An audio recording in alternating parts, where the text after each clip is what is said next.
Hi, my name is Bhavya Mangla and I'm working with DNVGL.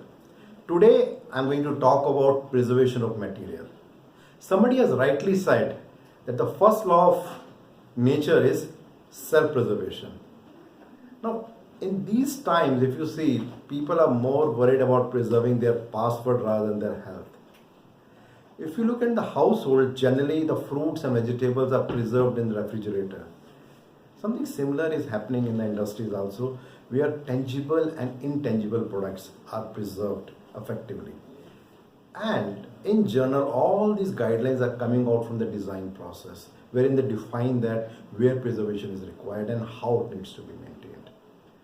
If we talk about customer specific requirement, there are two international IETF subscribing OEM which clearly specify certain guidelines, and these are related to Ford, Chrysler and Peugeot.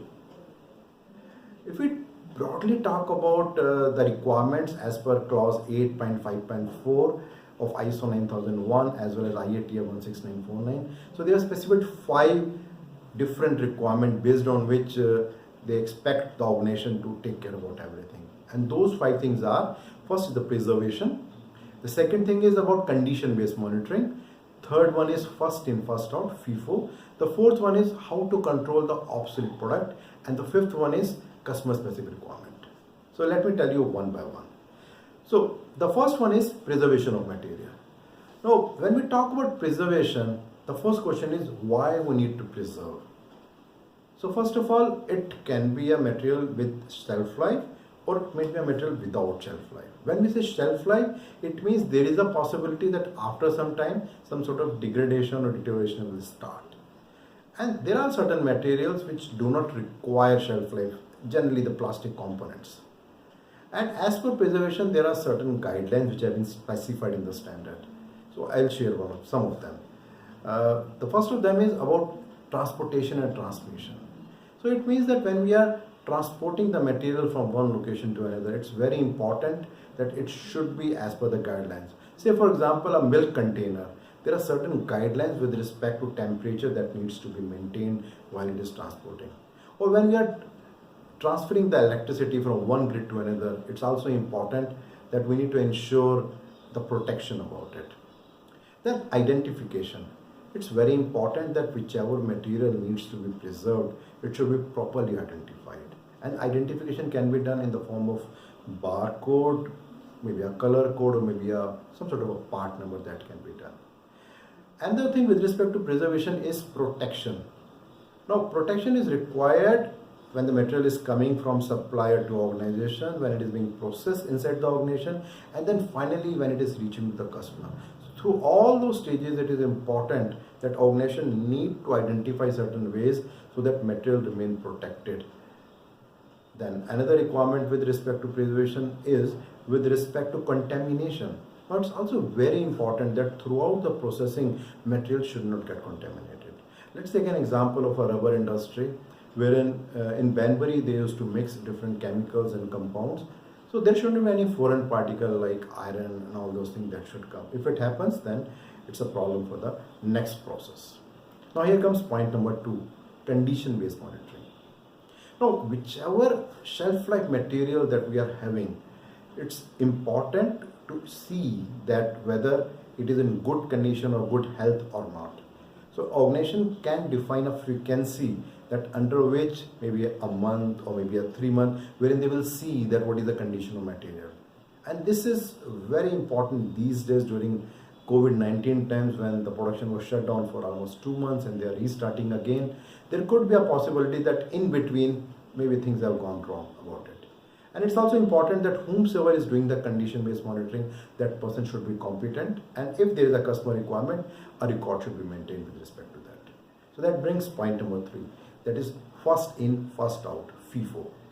Now this requirement is not only applicable for shelf life item but also which are not for shelf life item. Well, for shelf life item, we all know that it's quite natural that we don't want that material should get deteriorate and can get scrapped in the organization end. But why the non-shelf life item should also have a first in first out? So you must be seeing it's a dynamic world, things change very fast. So in case there is a model change or a specification change, so there could be a possibility that the material which may be good today but maybe produced maybe 6 months back and the FIFO is not being implemented, not is of no use. So it's very important to ensure that first in first out is maintained, whether it is shelf life or it is a non-shelf life. Then how to ensure that FIFO is being effectively maintained? So for that, either maybe by location that material needs to be identified, maybe with a color code or maybe with some sort of a software, so that we know that which material should go out first. Then here another important thing is about stock rotation. Now there can be a possibility that there are certain material like paints wherein the solid particles, they go down and they on the surface. Or in certain cases like corrugated boxes, when they are kept one over another, so the corrugated box in the bottom that start getting pressed and the material inside get affected. And in tire industry, if you see when tires are stacked one over another, maybe if it is not being rotated regularly, so the inner bedding of the lowermost tire will start bending inside and that tire will be of no use. And there can be many more examples. So it's important to ensure first in, first out. So here comes point number 4, that is with respect to obsolete material. Now standard is saying that not only for the good quality material but for the obsolete material also there should be a proper preservation.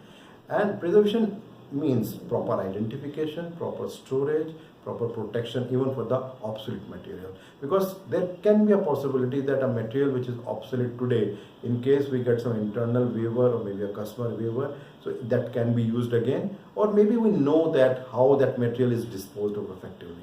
So preservation of obsolete material is equally important. And here brings point number 5, that is customer specific requirement. Now different customers have got different requirements, and these requirements are specified in their supplier manual, purchase order, technical specification and drawings.